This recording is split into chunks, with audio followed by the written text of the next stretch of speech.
بسم الله الرحمن الرحيم. الحمد لله رب العالمين، والصلاة والسلام على أشرف المرسلين سيدنا مولانا محمد صلى الله عليه وسلم. السلام عليكم ورحمة الله وبركاته. waxaan halkan ka salaamayaa dhammaan Soomaali Maxamed meel walba ay joogaan. Waxaan halkan inooga sii socon doona insha Allah gabayadii diiniga ahaa ee taxanaha. Waxa gabayga maanta la yiraahdaa diintii waa laga ilduufay, wuxuuna ka hadlayaa in ayar diintii loo sahashaday.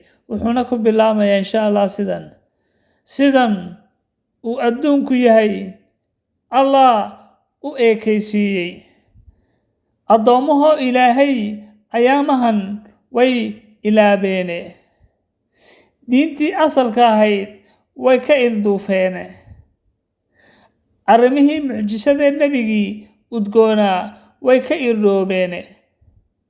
sidan uu adduunku yahay Allah u eekaysiiyey. alla ilaahay Ibliis baa dhabtii ambadiye, gaala aqal lala wadaagay iyo ardaage,